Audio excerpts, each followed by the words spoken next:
सबसे पहला होता है डिस्क्रिप्शन, जो डिस्क्राइब करता है किसी भी बिहेवियर को। सबसे इंपॉर्टेंट पार्ट है आपके चैप्टर का, ठीक है। ऑल्टरनेटिव्स कौन कौन से होते हैं, मतलब कौन कौन से तरीके से, कौन कौन से और वेज होते हैं हमारे, किस पर फोकस होता है, जो बिहेवियर हमारा ओवर्ट बिहेवियर है, ऑब्जर्वेबल बिहेवियर है, भाई कौन से नेचर के होते हैं, साइकोलॉजिकल डेटा कितने टाइप के होते हैं, ईईजी, आपकी हार्ट रेट, आपके स्लीप पैटर्न्स, ये सारी किसके अंदर आएंगे, फिजियोलॉजिकल में आएंगे। सबसे लास्ट स्टेप आपका होता है रिवाइजिंग रिसर्च कंक्लूजन्स, मतलब hello to all my class 11 students, कैसे हैं आप सभी, आई होप सभी बहुत अच्छे होंगे। सो चैप्टर 1 का कंप्लीट रिकैप हमारा कंप्लीट हो चुका है एंड आप लोगों के बहुत सारे कमेंट्स आ रहे थे कि चैप्टर 2 का रिकैप जल्दी से ले आइए। सो हियर चैप्टर 2 का रिकैप। अब ये जो चैप्टर है आपका 13 मार्क्स कैरी करता है, ठीक है, तो बहुत इंपॉर्टेंट चैप्टर है। बहुत सारे बच्चों की ये कंफ्यूजन्स होती हैं, बहुत सारे बच्चों को प्रॉब्लम फेस होती है इस वाले चैप्टर में कि मैम ये चैप्टर ना लर्न नहीं होता, अच्छे से समझ में नहीं आता। तो चलो एक क्विक रिवीजन करते हैं अपना इस चैप्टर का एंड स्टार्ट करते हैं हमारा chapter methods of inquiry in psychology. भाई ये सारे टॉपिक्स इसके अंदर हम पढ़ने वाले हैं, एक बार क्विकली नजर डाल लो कि ये टॉपिक्स रहने वाले हैं हमारे इस चैप्टर के अंदर, ठीक है। चलो स्टार्ट करते हैं हमारा सबसे पहला टॉपिक से, ठीक है। इसका जो टॉपिक है इसमें बेसिकली अब हम देखो, मैं तुम्हें एक बेसिक अंडरस्टैंडिंग दे देती हूँ कि जब भी हम कोई भी साइकोलॉजिकल इंक्वायरी करने जाते हैं, ठीक है, कोई भी मतलब डेटा कलेक्ट करते हैं, कोई रिसर्च होती है, तो क्या होता है हमारे अंदर एक क्यूरियोसिटी रहती है कि हमने मैम ये तो पढ़ लिया कि व्हाट इज साइकोलॉजी, अंडरस्टैंडिंग तो ले ली कि साइकोलॉजी क्या होता है, कैसे होता है। अब इसमें जो स्टडीज होती हैं, इसमें जो थ्योरीज होती हैं वो कैसे आती हैं, है ना, कि भाई क्या क्या चीजें होती है, कौन कौन से मेथड्स होते हैं, क्या क्या इसके गोल्स होते हैं, कौन कौन सी चीजें इसमें आती हैं, भाई इसके गोल्स क्या हैं, कौन से मेथड्स इसमें यूज किए जाते हैं, है ना, कैसे क्या क्या स्टेप्स फॉलो की जाती हैं, राइट, क्या क्या लिमिटेशंस होती हैं, कि भाई क्या किस तरीके से ये रिसर्चेस होती कैसे है ना। जैसे आपके फिजिक्स में, केमिस्ट्री में बहुत सारे एक्सपेरिमेंट्स किए जाते हैं, राइट, आपके फिजिक्स के अंदर थ्योरीज होती हैं, वैसे ही साइकोलॉजी के अंदर ये जो थ्योरीज आती हैं डिफरेंट डिफरेंट साइकोलॉजिस्ट की, वो कैसे आती हैं, ठीक है। तो आज हम इस चैप्टर के अंदर नेचर, गोल्स, स्टेप्स, जितनी भी चीजें होती हैं, मेथड्स, ये सारी चीजें क्लियर करने वाले हैं कि कौन कौन से साइकोलॉजी के अंदर ये सब कुछ होता है जिससे हम अपनी रिसर्चेस करते हैं, ठीक है। चलो स्टार्ट कर देते हैं हम अपना चैप्टर। सबसे पहले हम देखेंगे कि गोल्स क्या क्या हैं साइकोलॉजी के, है ना, साइकोलॉजिकल इंक्वायरी के कौन कौन से गोल्स होते हैं। तो सबसे पहले डिस्क्रिप्शन, सबसे पहला होता है डिस्क्रिप्शन, जो डिस्क्राइब करता है किसी भी बिहेवियर को, ठीक है। तो सबसे पहले डिस्क्राइब करेंगे हम किसी भी बिहेवियर को, डिस्क्रिप्शन में डिस्क्राइब बिहेवियर और फिनोमेना, और कोई भी फिनोमेना को हम डिस्क्राइब करते हैं जितना एक्यूरेटली पॉसिबल हो सकता है, ठीक है, एज एक्यूरेटली एज पॉसिबल हम इसको क्या करते हैं, डिस्क्राइब करते हैं। तो कुछ कीवर्ड्स मैं यहाँ पर लिख रही हूँ, आपके एनसीईआरटी में जो कीवर्ड्स हैं वो इंपॉर्टेंट रहने वाले हैं, तो वो वन वर्ड या फिर मैं एक आपकी लाइन लिख रही हूँ, बट आपको एनसीईआरटी से वो पूरा फॉलो करना है। जो इंपॉर्टेंट कीवर्ड है, जो आपको आंसर में लिखना इंपॉर्टेंट है, वो मैं आपका यहाँ पर मार्क कर दूंगी, ठीक है। चलो डिस्क्राइब बिहेवियर और phenomena as accurately as possible, ठीक है। तो ये तो हो गया डिस्क्रिप्शन आपका, कि भाई डिस्क्राइब करना, किसी भी टॉपिक को डिस्क्राइब करना एज एक्यूरेटली एज पॉसिबल तक कि ये बिहेवियर क्यों अकर हो रहा है, ठीक है। चलो प्रेडिक्शन में क्या होता है, फॉरकास्ट करना, कि भाई मैंने ये तो पढ़ लिया कि ये बिहेवियर का क्या था, डिस्क्राइब तो पढ़ कर दिया मैंने बिहेवियर को, अब इसको मैं फॉरकास्ट करूंगी, प्रेडिक्ट करूंगी कि ये बिहेवियर कौन सी सिचुएशन में कितना अकर हो सकता है, ठीक है। इसमें हम क्या पढ़ते हैं भाई, फॉरकास्ट करना कि एक सर्टेन मार्जिन ऑफ एरर तक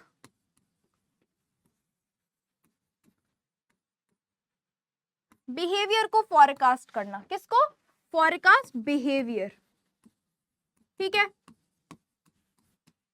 अब नाउ एक्सप्लेनेशन, अब जब आप आगे की क्लासेस में जाओगे, जैसे कि आपका ग्रेजुएशन हो गई है ना, आगे की मास्टर्स वगैरह हो गई, तो इसमें क्या होता है कि एक्सप्लेनेशन जो होता है वो सेकंड आपका स्टेप होता है, बट आपकी एनसीईआरटी इन क्लास 11th आपको बताया गया कि ये आपका थर्ड स्टेप है। फर्स्ट स्टेप आपका होता है डिस्क्रिप्शन, सेकेंड स्टेप होता है आपका prediction according to class 11th NCERT, ठीक है।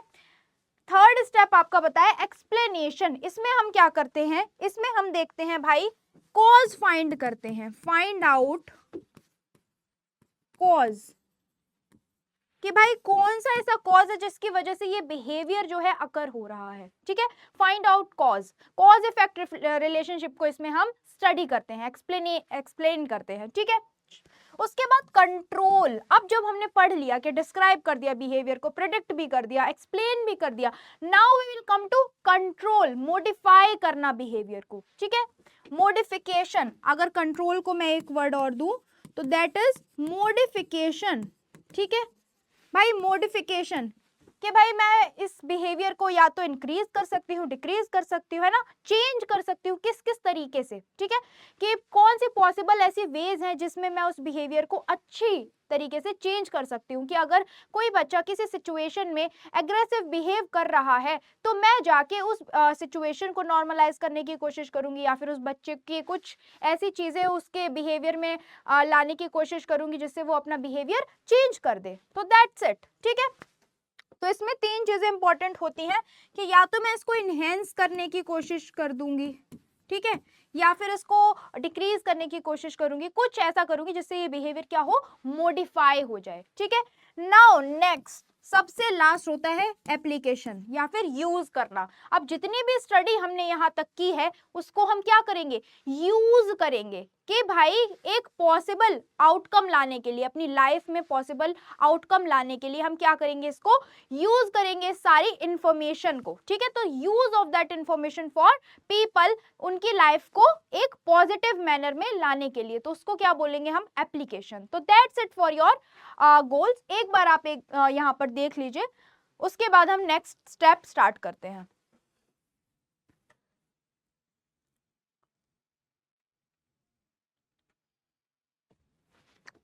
ठीक है, आई होप आप लोगों ने इसको देख लिया होगा। So this is for goals only, ठीक है।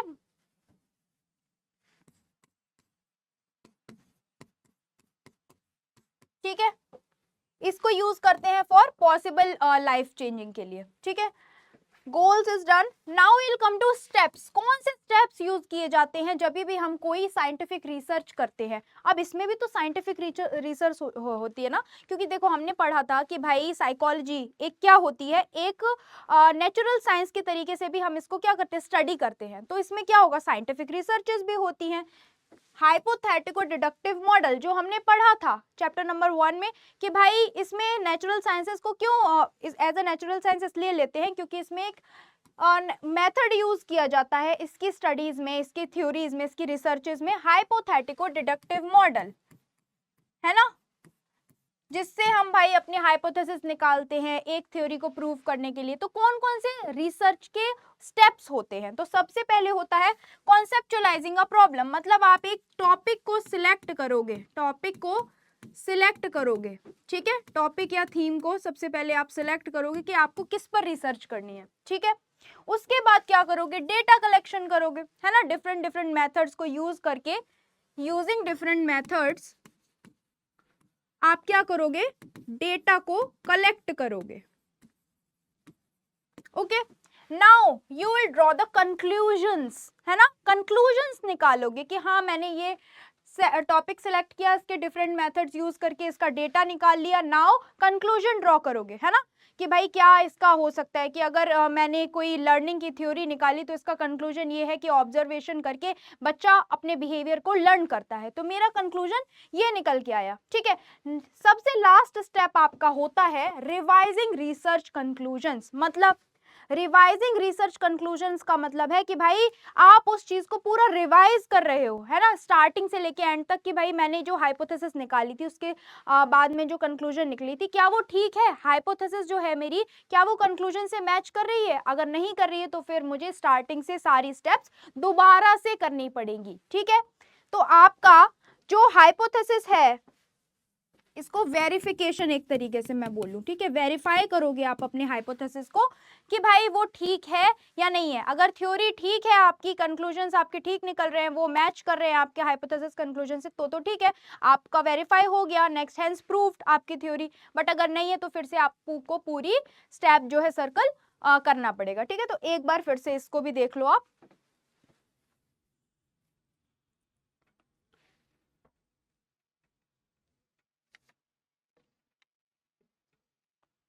ठीक है, तो ये हमारा स्टेप्स भी डन है। Now we will come to alternative paradigms of research. Alternatives कौन कौन से होते हैं, मतलब कौन कौन से तरीके से, कौन कौन से और वेज होते हैं हमारे रिसर्चेस को। ऑल्टरनेटिव पैराडिग्म्स का मतलब है भाई आपके कौन कौन से वेज होते हैं रिसर्च को करने के, और कौन से ऑल्टरनेटिव वेज हैं, ठीक है। चलो, तो सबसे पहला है हमारा साइंटिफिक और पॉजिटिविस्ट अप्रोच। पहला है हमारा साइंटिफिस्ट और पॉजिटिविस्ट अप्रोच। इसमें क्या होता है, ये सिमिलर होता है नेचुरल साइंसेज के, मतलब फिजिक्स, बायोलॉजी, केमिस्ट्री के सिमिलर होता है। इसमें इस टाइप की रिसर्चेस की जाती है जैसी हमारी नेचुरल साइंसेज में की जाती है। इसका जो फोकस होता है वो होता है ऑब्जर्वेबल बिहेवियर पर। किस पर फोकस होता है, जो बिहेवियर हमारा ओवर्ट बिहेवियर है, ऑब्जर्वेबल बिहेवियर है, उस पर फोकस होता है, ठीक है। Next is measuring memory span using number recall. इसका एग्जांपल है आपका कि भाई मैं कैसे मेजर कर पा रही हूँ हमारे मेमोरी रिकॉल को। मैंने अभी आपको एक नंबर दे दिया 9582700500, ठीक है। अब मैं इसको, आपको नंबर दिया मैंने, आपको बोला 2 मिनट देखो इस नंबर को, एंड देन, ठीक है, 2 मिनट भी नहीं, थोड़ा और कम time, and then I will erase it and I will ask कि क्या आपको ये नंबर लर्न हुआ। अब मैं आपका मेमोरी स्पैन चेक करूंगी इस नंबर को रिकॉल करवा के, कि बताओ, चैट बॉक्स में लिखो कि ये नंबर क्या लिखा हुआ था यहाँ पर मैंने, ठीक है। तो दैट इज इसका एग्जाम्पल। नाउ सेकेंड आपका होता है कि इंटरप्रेटिव अप्रोच क्या है।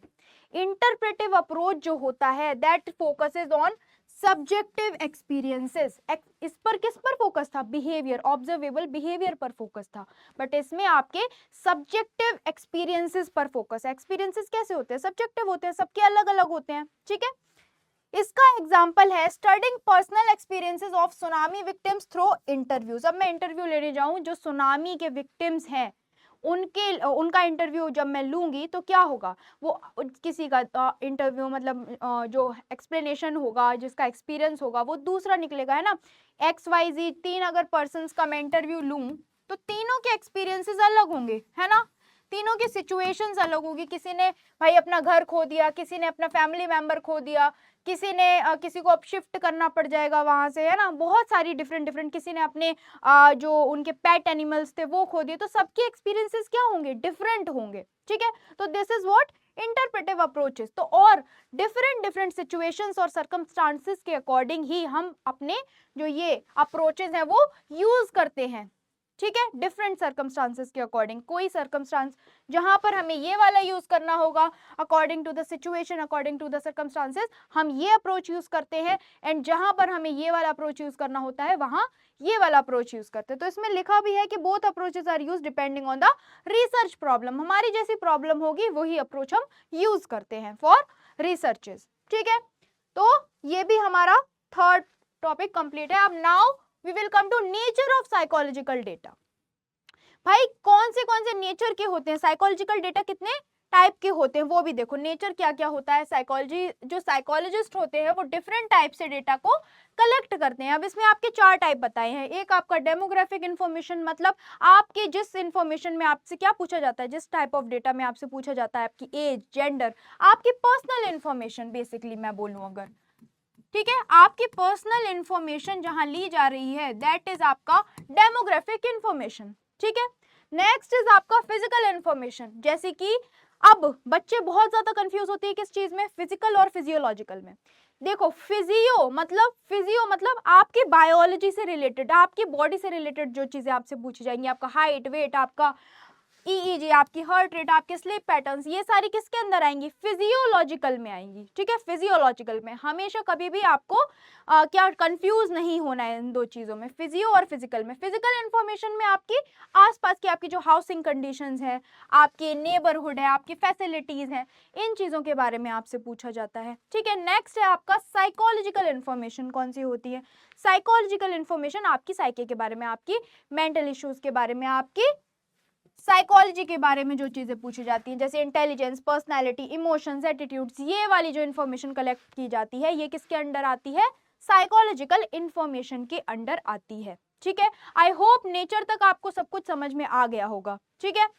चलो नेक्स्ट अब हम आएंगे some important methods in psychology. ये सबसे इंपॉर्टेंट आपका सबसे इंपॉर्टेंट पार्ट है आपके चैप्टर का, ठीक है। इसमें कितने मेथड से आप क्या करते हो, कितने मेथड से आप साइकोलॉजी में यूज करते हो, सम इंपॉर्टेंट मेथड्स। रिसर्च के लिए कौन कौन से मेथड्स यूज होते हैं? तो पहला मेथड है आपका ऑब्जर्वेशनल मेथड। ऑब्जर्वेशन मेथड में क्या होता है? ऑब्जर्वेशन बेसिकली एक वर्ड है, ऑब्जर्वेशन। आप ऑब्जर्व करके लोगों को क्या कर रहे हो?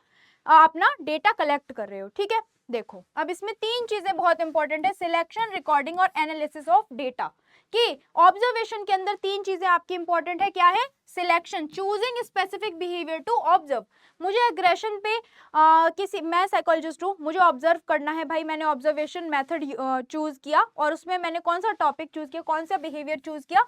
एग्रेशन। अब मैं एग्रेशन को क्या करूंगी?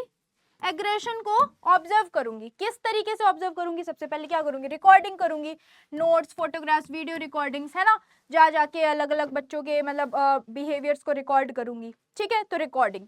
उसके बाद तुम्हारा एनालिसिस करूंगी डेटा का, इंटरप्रेटिंग रिकॉर्डेड बिहेवियर, कि इंटरप्रिटेशंस निकालूंगी उस रिकॉर्डेड बिहेवियर का। तो सबसे पहले क्या करना है हमें? कोई स्पेसिफिक बिहेवियर ऑब्जर्व करने के लिए सिलेक्ट करना है, ठीक है, चूज करना है। देन उसके बाद हमें उसको रिकॉर्ड करना है, देन उसको इंटरप्रेट करना है, उस रिकॉर्डेड बिहेवियर को इंटरप्रेट करना है। तो ये तीन स्टेप आपकी आती हैं ऑब्जर्वेशन के अंदर। उसके बाद ऑब्जर्वेशन क्या होती है? ऑब्जर्वेशन भी एक स्किल होती है जो विद टाइम क्या होती जाती है? इंप्रूव होती जाती है, ठीक है। जैसे आपकी टाइम मैनेजमेंट स्किल्स होती हैं, कम्युनिकेशन स्किल्स होती हैं, वैसे ही आपकी ऑब्जर्वेशन भी क्या होती है? एक स्किल होती है, ठीक है। उसके बाद हमारा आता है कि ऑब्जर्वेशन में कितने टाइप्स होते हैं। आपकी एनसीईआरटी में ऐसे दिया गया है, नेचुरलिस्टिक वर्सेस आपका कंट्रोल एंड पार्टिसिपेंट वर्सेस आपका नॉन पार्टिसिपेंट ऑब्जर्वेशन, ठीक है। बट मैंने यहाँ पर ऐसे करके 4 टाइप्स में डाल दिया है, जिससे आपको इजीली, क्योंकि मैंने यहाँ पर इस टाइप से डाला हुआ है, ठीक है, नेचुरल सेटिंग वगैरह, तो यहाँ पर आपको इजीली क्या हो जाए कि भाई याद आ जाए कि भाई नेचुरल में क्या था, है ना, और आपके कंट्रोल्ड में कौन सी चीजें थी, ठीक है। तो चलो यहाँ पे लिख भी देती हूँ मैं, चलो आपकी एनसीईआरटी को भी खुश कर दिया, ठीक है।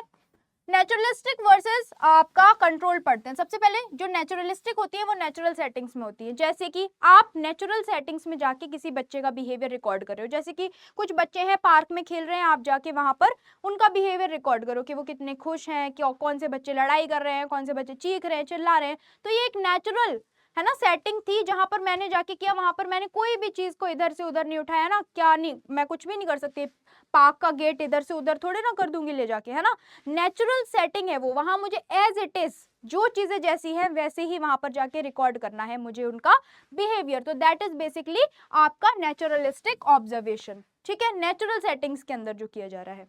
नेक्स्ट है आपका कंट्रोल्ड ऑब्जर्वेशन। इसमें क्या होता है? इसमें रिसर्चर के पास एक अथॉरिटी होती है, एक मतलब आपको मैं बोलूं कि भाई उनके पास एक पावर होती है कि वो अपने लैब के अंदर, मतलब बेसिकली ये लैबोरेटरी में किया जाता है, तो उनके पास एक पावर होती है कि वो अपने अकॉर्डिंग चीज़ों को क्या कर सकते हैं? मैनिपुलेट कर सकते हैं, चीज़ों को चेंज कर सकते हैं, सेटिंग्स को चेंज कर सकते हैं। जैसे कि मैं लाइट यहाँ पर डिम कर दूंगी, अगर मुझे यहाँ पर किसी बच्चे की रिसर्च करनी है, मैं 4-5 बच्चे बैठाऊंगी, मेरी मर्जी, मैं लाइट को डिम करूँ, तेज कर दूं, है ना, लाइट को ज़्यादा ब्राइट कर दूं, यहाँ पर एसी का टेम्परेचर कम कर दूं, ज़्यादा कर दूं। बट पार्क में मेरे पास ये अथॉरिटी नहीं है कि मैं वहाँ के जाके वहाँ का टेम्परेचर, वहाँ पे जाके वहाँ की लाइट्स को डिम करूँगी, कुछ भी करूँगी, है ना, वो मेरी अथॉरिटी के अंदर नहीं है। तो लैब सेटिंग्स के अंदर क्या होती है भाई? हमारी कंट्रोल्ड ऑब्जर्वेशन में लेबोरेटरी या कंट्रोल्ड सेटिंग के अंदर आपकी ऑब्जर्वेशन की जाती है, ठीक है।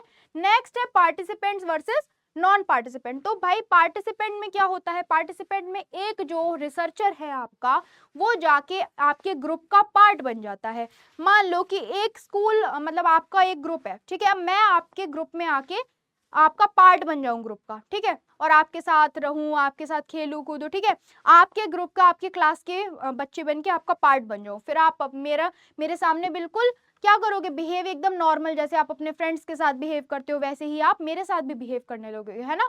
तो ये है पार्टिसिपेंट, ग्रुप का पार्ट बन के वहां के ग्रुप को क्या करना, ऑब्जर्व करना, दैट इज आपका पार्टिसिपेंट ऑब्जर्वेशन, ठीक है। नेक्स्ट है आपका नॉन पार्टिसिपेंट ऑब्जर्वेशन। कौन सी होती है नॉन पार्टिसिपेंट ऑब्जर्वेशन, आपकी वो ऑब्जर्वेशन होती है जहां पर जो रिसर्चर है वो ऑब्जर्व करता है दूर से, ठीक है, वो ग्रुप का पार्ट नहीं बनेगा, वो दूर से ही आपको ऑब्जर्व करेगा, ठीक है। इसके बाद तुम्हारा आता है इसकी क्या स्ट्रेंथ और क्या वीकनेसेस है। भाई इसमें रियल बिहेवियर रिकॉर्ड कर सकते हो आप और रिच और डिटेल डेटा आपको मिलता है। वीकनेसेस आपकी लिमिटेशंस या फिर मैं बोलूँ ये है कि भाई बहुत ही ज्यादा टाइम कंज्यूमिंग होता है, ऑब्जर्वर बायस्ड होता है, मतलब मैं अगर ऑब्जर्वर हूं तो मेरा बायसनेस उसमें क्या होगा, इंक्लूड रहेगा, है ना, मेरा बायसनेस भी आएगा कि मैं जिस तरीके से आपको देख रही हूँ मेरी बायस्ड जो मेरे सब्जेक्टिव एक्सपीरियंसेस है, मेरी बायसनेस है वो भी उसमें इंक्लूडेड रहेगी। Can not explain the cause, इसमें आप कॉज को एक्सप्लेन नहीं कर सकते, इसीलिए अब आता है आपका एक्सपेरिमेंटल मेथड जो आपके किसको पढ़ता है, कॉज इफेक्ट रिलेशनशिप को स्टडी करता है, ठीक है। इसमें आपको क्या पढ़ा जाता है भाई, कॉज इफेक्ट रिलेशनशिप को स्टडी किया जाता है। बहुत ही क्विकली हमें जल्दी से याद करनी है ये सारी चीजें, तो जल्दी जल्दी बढ़ते हैं आगे, ठीक है। इसमें आपके कुछ की एलिमेंट्स बताए गए हैं कि आपके कुछ मतलब वेरिएबल्स होते हैं। इसमें वेरिएबल क्या होता है, एक तो सबसे पहले ये चीज देख लो, वेरिएबल क्या होता है, ये भी एक इंपॉर्टेंट चीज है तुम्हारी इसमें। वेरिएबल जो वेरी करता है, ठीक है, जो वेरी करता है, जिसको आप मेजर कर सकते हो और जो वेरी करता है उसको क्या बोलते हैं, वेरिएबल बोलते हैं, ठीक है। तो इसमें आपका भाई कॉन्सेप्ट ऑफ वेरिएबल दिया हुआ है आपकी एनसीईआरटी में, वो जरूर रीड कर लेना, 1 मार्क का है, ठीक है। बट इसमें यही बताया हुआ है कि भाई जो वेरी करती है चीजें उसको हम वेरिएबल कहते हैं, ठीक है। चलो इसमें 3 चीजें आपकी बताई गई हैं। इंडिपेंडेंट वेरिएबल जो मैनिपुलेटेड वेरिएबल है, जिसको आप क्या कर सकते हो, मैनिपुलेट कर सकते हो, दैट इज आपका इंडिपेंडेंट वेरिएबल। उसके बाद आता है डिपेंडेंट वेरिएबल, जिसको आप मेजर करते हो, जिसका आउटकम, अब मान लो एक एग्जांपल मैं आपको देती हूँ बहुत इजी सा, कि इसमें भी दिया हुआ है कि भाई स्लीप आवर्स, मतलब एक मुझे अफेक्ट, मतलब एक एग्जांपल है कि मुझे स्लीप का इफेक्ट देखना है मेमोरी स्पैन पर, ठीक है, मेमोरी स्पैन पर स्लीप का इफेक्ट देखना है। अब मैं क्या करूंगी, जो डिपेंडेंट वेरिएबल आपका इंडिपेंडेंट वेरिएबल क्या हो जाएगा, स्लीप आवर्स, जिसको आप चेंज कर सकते हो, है ना, चेंज कर सकते हो, मैं स्लीप आवर्स चेंज कर सकती हूँ, 5 6 7 8, है ना, स्लीप आवर्स बढ़ा भी सकती हूँ, कम भी कर सकती हूँ, तो वो क्या हो गया आपका इंडिपेंडेंट वेरिएबल हो गया स्लीप आवर्स, ठीक है। उसके बाद तुम्हारा मेजर जो चीजें करनी है जिसकी वजह से इफेक्ट जिसका पड़ रहा है किस पर, हमारे वेरिएबल पर, कौन से, उसको क्या बोलेंगे, डिपेंडेंट वेरिएबल, है ना, डिपेंडेंट है ये। अब इसका मुझे क्या देखना है, इफेक्ट देखना है, जो चीज जिसका इफेक्ट हो रहा है ना, इफेक्ट जिसका पड़ रहा है, इंडिपेंडेंट वेरिएबल का इफेक्ट जिस चीज पे पड़ रहा है उसको क्या बोलते हैं, डिपेंडेंट वेरिएबल बोलते हैं, ठीक है। जैसे कि मेमोरी स्कोर पर मुझे यही तो देखना था कि मेमोरी स्कोर मतलब मेमोरी पे कितना असर पड़ता है स्लीप आवर्स का, तो इस पे क्या हो रहा है, मेमोरी स्कोर है, ठीक है। उसके बाद एक्सट्रानियस वेरिएबल वो वेरिएबल्स होते हैं जो हमारे नॉइस, जैसे कि मान लो जो हमारे इन्वायरमेंट में अलग चीजें प्रेजेंटेड होती हैं, जो डिपेंडेंट वेरिएबल को क्या कर सकती हैं, अफेक्ट कर सकती हैं कहीं ना कहीं समहाउ, ठीक है, उनको हमें रिमूव करना रहता है, तो वो होते हैं हमारे एक्सट्रानियस वेरिएबल्स, ठीक है, जो एक्स्ट्रा होते हैं, ठीक है। जैसे कि हमारा एग्जांपल मैं इसका बताऊं अगर, नॉइस, ठीक है, अब आप सो रहे हो, नॉइस हो रही है, तो बार बार आपकी क्या होगी, स्लीप जो होगी डिस्टर्ब होगी, ठीक है। इसमें 2 ग्रुप्स होते हैं, एक्सपेरिमेंटल ग्रुप और कंट्रोल्ड ग्रुप, ठीक है। पहले इतना देखो आप लोग।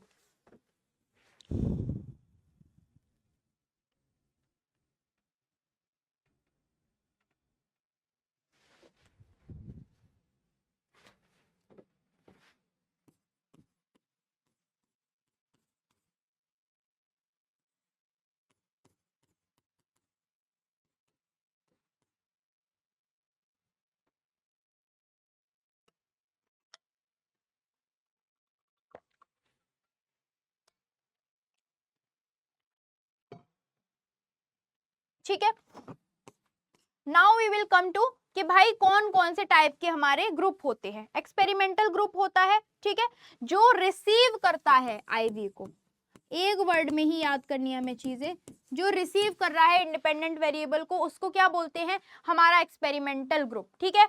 और जो जिसमें कोई भी वेरिएबल चेंज नहीं करा जा रहा है, ठीक है, जिसमें हमारा आईवी प्रेजेंट नहीं है, वो होता है हमारा control group. Control group basically comparison के लिए यूज किया जाता है। एक्सपेरिमेंटल ग्रुप पे मैं क्या करूंगी, एक्सपेरिमेंटल ग्रुप को क्या करूंगी, स्लीप आवर्स इसके बढ़ाऊंगी, घटाऊंगी, कम करूंगी, ज्यादा करूंगी, ठीक है। तो ये हो गया एक्सपेरिमेंटल ग्रुप। लेकिन कंट्रोल ग्रुप को मुझे एज इट इज ही देखना है, जितना वो सो रहे हैं सोने दो, मुझे एक्सपेरिमेंटल ग्रुप का जो रिजल्ट है उसको क्या करना है, कंपेयर करना है किससे, कंट्रोल ग्रुप से। तो कंट्रोल ग्रुप में कोई चेंज नहीं किया जाता, इंडिपेंडेंट वेरिएबल यहाँ पर क्या नहीं होता है, रिसीव नहीं किया जाता है, इसमें नो चेंज होता है, ठीक है, इसका एज इट इज रखना है, ठीक है। मुझे इसके आर्स कम ज्यादा जो भी करना है मैं इसके करूंगी एक्सपेरिमेंटल ग्रुप के, और फिर इससे कंपेयर करूंगी, किसके स्कोर्स कंपेयर करूंगी, मैं कंट्रोल ग्रुप से इसके स्कोर्स को कंपेयर करूंगी। तो ये होता है बेसिकली आपके टाइप ऑफ ग्रुप 2, ठीक है। उसके बाद और देखो, अगर कोई चीज नहीं समझ में आएगी तो कमेंट करके वहां पर पूछ लेना, ठीक है, वहां पर तुम्हें रिप्लाई मिल जाएगा, आंसर मिल जाएगा, बट किसी भी चीज को मिस मत करना, ठीक है। बहुत ही इजी लैंग्वेज में एक फास्ट रिकैप में हम पढ़ रहे हैं यहाँ पर, तो किसी भी चीज को मिस नहीं करना है, ठीक है। उसके बाद हमारा आता है कंट्रोल टेक्निक्स कौन कौन सी होती हैं भाई। कंट्रोल टेक्निक्स जो आप यूज करोगे, एलिमिनेशन यूज कर सकते हो, मैचिंग यूज कर सकते हो, होल्डिंग कांस्टेंट यूज कर सकते हो, रैंडम असाइनमेंट्स यूज कर सकते हो, और काउंटर बैलेंसिंग यूज कर सकते हो। ये कुछ एक्स्ट्रा चीजें हैं जो मैंने तुम्हारी बता दी हैं तुम्हारी अंडरस्टैंडिंग के लिए, ठीक है, जिससे तुम अपने आंसर को और ज्यादा इफेक्टिव बना सकते हो, ठीक है। इसके बाद तुम्हारा आता है कौन कौन से टाइप के एक्सपेरिमेंट्स होते हैं। तो सबसे पहला होता है तुम्हारा लैब एक्सपेरिमेंट, जिसमें तुम्हारा हाई कंट्रोल होता है, जो मैं बता चुकी हूँ ऑलरेडी। लैब एक्सपेरिमेंट्स कैसे होते हैं, जिसमें रिसर्चर्स के पास पूरी क्या होती है, अथॉरिटी होती है, ठीक है। इसके बाद तुम्हारे इसमें हाई कंट्रोल, लो एक्सटर्नल वैलिडिटी होती है। फील्ड एक्सपेरिमेंट्स कौन से होते हैं, जो रियल लाइफ सेटिंग में किए जाते हैं, वही वाले नेचुरल सेटिंग में किए जा रहे हैं, ठीक है, मोर जनरलाइजेबल होते हैं। और क्वाजी एक्सपेरिमेंट्स कौन से होते हैं भाई, जिसमें आईवी को मैनिपुलेट नहीं किया जाता, जिसमें क्वाजी एक्सपेरिमेंट्स किसके ऊपर किए जाते हैं, सुनामी सर्वाइवर, अर्थक्वेक सर्वाइवर्स, इन लोगों के ऊपर, जिसमें आपका जो आईवी है, मतलब इंडिपेंडेंट वेरिएबल है, इसको आप मैनिपुलेट नहीं कर सकते। तो that is basically quasi experiment. तो ये 3 टाइप के एक्सपेरिमेंट थे। Now this is done with हमारा एक्सपेरिमेंटल मेथड। अब हम आएंगे हमारी कोरिलेशनल रिसर्च पर। कोरिलेशनल रिसर्च क्या होती है, ठीक है। तो भाई कोरिलेशन रिसर्च में क्या होता है, ये रिलेशनशिप बिटवीन वेरिएबल्स क्या पढ़ती है, ये क्या स्टडी कर रही है। अभी हमने एक्सपेरिमेंटल मेथड में पढ़ा था कॉज इफेक्ट रिलेशनशिप, इसमें हम क्या पढ़ रहे हैं भाई, वेरिएबल्स के बीच का जो रिलेशनशिप है विदाउट मैनिपुलेशन, इसमें हम वो स्टडी करेंगे। इसमें 3 चीजें बहुत इंपॉर्टेंट है तुम्हारी, पॉजिटिव कोरिलेशन, नेगेटिव कोरिलेशन और जीरो कोरिलेशन। पॉजिटिव कोरिलेशन को अगर मैं एक इजी लैंग्वेज में तुम्हें बताऊं तो इसमें क्या होता है, इसमें अगर आप किसी ए वेरिएबल को इंक्रीज करोगे तो बी भी आपका इंक्रीज होगा, अगर बी को ए को डिक्रीज करोगे तो ये भी आपका डिक्रीज होगा। इजी, ठीक है। इसके बाद तुम्हारा अगर मैं बोलूं कि नेगेटिव कोरिलेशन में क्या होगा, नेगेटिव कोरिलेशन में क्या होगा, अगर मैं ए को इंक्रीज करूंगी तो बी क्या हो जाएगा, डिक्रीज हो जाएगा, अगर ए को डिक्रीज करूंगी तो बी इंक्रीज हो जाएगा। दैट इज बेसिकली तुम्हारा नेगेटिव कोरिलेशन, ठीक है। इसके बाद तुम्हारा आता है जीरो कोरिलेशन। जीरो कोरिलेशन में क्या है भाई, कोई रिलेशनशिप नहीं है, ए और बी के बीच में कोई रिलेशनशिप नहीं है, ए का असर बी पर कुछ भी नहीं पड़ता। जैसे कि अब इसका एक एक एग्जांपल दे देती हूँ कि भाई इसके स्टडी आवर्स, मार्क्स, जितने स्टडी आवर्स आपके इंक्रीज रहेंगे, है ना, जितना ज्यादा पढ़ोगे उतने ज्यादा मार्क्स अच्छे आएंगे, है ना। और इसमें क्या है भाई, नेगेटिव कोरिलेशन में कि अगर आप अपनी सोशल मीडिया आवर्स बढ़ाओगे, मतलब इंक्रीज करोगे, तो आपका स्टडी आवर्स क्या हो जाएंगे, डिक्रीज हो जाएंगे, ठीक है। इसके बाद जीरो कोरिलेशन, शू साइज और इंटेलिजेंस, जिसका जितना शू साइज होगा, या फिर हेयर कलर, मान लो किसी का हेयर कलर ब्लैक है, किसी का ब्राउन है, किसी का रेड है, कुछ भी सही, ठीक है, उसका तुम्हारी इंटेलिजेंस पर कोई फर्क नहीं पड़ेगा, है ना, या फिर मेरे शू साइज का मेरी इंटेलिजेंस पर कोई फर्क नहीं पड़ेगा, है ना। तो ए वेरिएबल बी वेरिएबल, बिल्कुल नो रिलेशनशिप है इन दिनों के बीच पे, ठीक है। तो दिस इज बेसिकली हमारा कोरिलेशन रिसर्च। इसकी जो स्ट्रेंथ है that is useful when experiments are not possible, जब कोई एक्सपेरिमेंट पॉसिबल नहीं होता तब ये यूजफुल होता है कोरिलेशनल रिसर्च, ठीक है। Does not show a cause effect relationship, इसमें क्या पढ़ा था हमने, वेरिएबल्स के बीच का रिलेशनशिप पढ़ा था, इसमें कॉज इफेक्ट रिलेशनशिप क्या था, एब्सेंट था, ठीक है। तो दिस इज बेसिकली इनकी स्ट्रेंथ और वीकनेसेस, और भी एक दो दी गई होंगी, तो एनसीईआरटी जरूर रीड कर लेना, मैं ये नहीं बोल रही हूँ एनसीईआरटी मत रीड करो, एनसीईआरटी जरूर रीड करो, बट इससे ये जो लेक्चर्स हैं तुम्हारे कंप्लीट चैप्टर रिकैप के, इसमें आपको एक फास्ट रिकैप मिल रहा है, फास्ट अंडरस्टैंडिंग मिल रही है टॉपिक्स की, ठीक है। इसके बाद तुम्हारा आता है सर्वे रिसर्च। सर्वे रिसर्च क्या होते हैं, सर्वे रिसर्च देखो, यूज क्वेश्चनायर्स एंड इंटरव्यूज, इसमें क्या यूज किए जाते हैं, तुम्हारे क्वेश्चनायर्स और इंटरव्यूज यूज किए जाते हैं as a method. Collect data from large population, ये कब यूज किया जाता है, जब तुम्हारी लार्ज पॉपुलेशन पर तुम्हें कोई रिसर्च करनी होती है, तब यूज किया जाता है तुम्हारा ये सर्वे रिसर्च, ठीक है। पर्सनल इंटरव्यूज, इसमें क्या क्या बताए गए हैं, एक तो तुम्हारा पर्सनल इंटरव्यूज बताया गया है, जिसमें दो टाइप के होते हैं, एक स्ट्रक्चर्ड और स्टैंडर्डाइज्ड, और दूसरा अनस्ट्रक्चर्ड और नॉन स्टैंडर्डाइज्ड, ठीक है। किस चीज के बताए गए हैं, पर्सनल इंटरव्यूज के, ठीक है। अब पर्सनल इंटरव्यूज के तुम्हें एक चीज और बताई गई है इसमें कि भाई पर्सनल इंटरव्यूज होते हैं जो, वो कुछ टाइप्स के होते हैं, जैसे इंडिविजुअल टू इंडिविजुअल, ठीक है, चार तरीके के होते हैं, individual to individual, group to individual, individual to group, और ग्रुप टू ग्रुप, ठीक है। तो ये जरूर याद रखना है, आई फॉर इंडिविजुअल,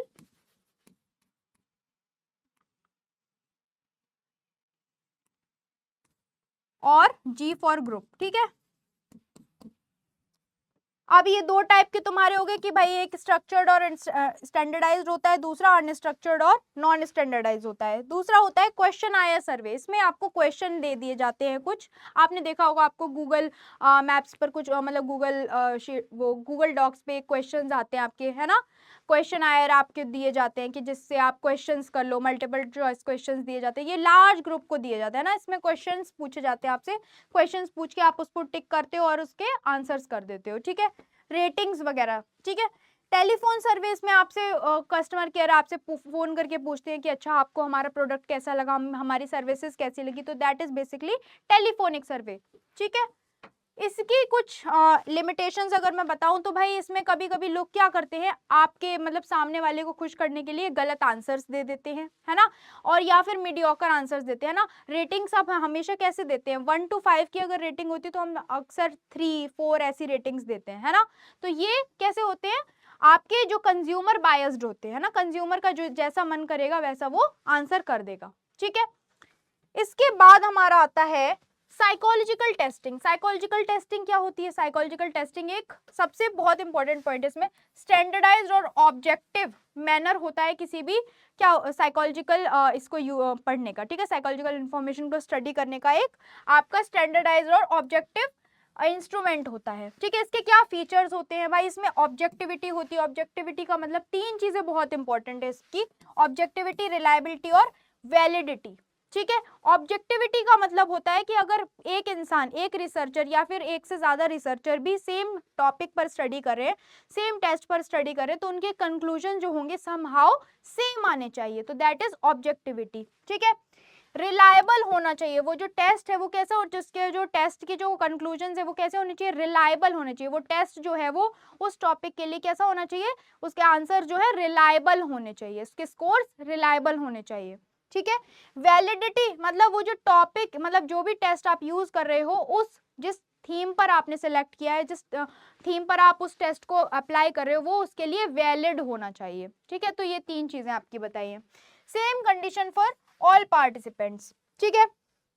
इसके बाद तुम्हारा आता है इसके टाइप कौन कौन से होते हैं, इसमें 3 टाइप के टेस्ट बताए हैं, वर्बल, नॉन वर्बल और परफॉर्मेंस टेस्ट, ठीक है। वर्बल जो लिटरेट पीपल पर कर सकते हैं, नॉन वर्बल जैसे कि पिक्चर्स वगैरह दिखा के जो टेस्ट किए जा सकते हैं वो नॉन वर्बल, एंड देन आपके परफॉर्मेंस टेस्ट जो होते हैं वो एप्टीट्यूड वगैरह को चेक करने के लिए, जो परफॉर्मेंस आपको कुछ परफॉर्म करना रहता है जिसमें, ठीक है, तो that is performance test. Strength इसकी होती है कि भाई एक प्रिसाइज मेजरमेंट मिल जाता है आपका, और इसकी लिमिटेशन है ये कल्चरली बायस्ड होते हैं, नीड्स होती है ट्रेन्ड साइकोलॉजिस्ट की, है ना। टेस्ट को परफॉर्म करने के लिए हमेशा क्या होना चाहिए, एक ट्रेन्ड साइकोलॉजिस्ट होना चाहिए, ठीक है। इसके बाद हमारा आता है केस स्टडी। ये एक इन डेप्थ स्टडी का मेथड है, मतलब आप केस स्टडी जब क्लास 12th में जाओगे तो आपको एक पूरी केस स्टडी की फाइल प्रिपेयर करनी होगी जो आपकी 10 मार्क्स की होती है, ठीक है। तो वही होगा उसमें आपको डिफरेंट, इसमें सारे मेथड्स, एक तो ये चीज होती है कि इसमें सारे ही जितने भी आपके मेथड्स हैं वो यूज किए जाते हैं, अभी तक जितने भी हमने मेथड्स पढ़े हैं वो सारे यूज किए जाते हैं इसमें।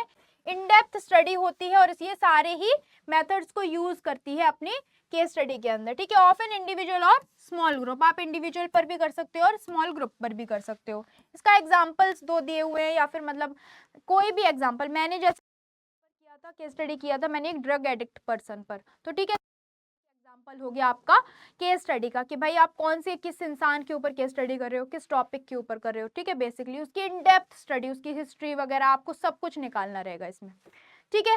इसकी स्ट्रेंथ होती है कि भाई इसमें आपको एक डिटेल्ड और होलिस्टिक अंडरस्टैंडिंग मिल जाती है अबाउट दैट बिहेवियर और इंडिविजुअल, और इसकी लिमिटेशन होती है कि ये जर्नलाइजेबल नहीं होता और बहुत ज्यादा टाइम कंज्यूमिंग होता है। मैंने 1 महीने में बना पाई थी वो केस स्टडी, ठीक है, तो बहुत ज्यादा टाइम कंज्यूमिंग होता है।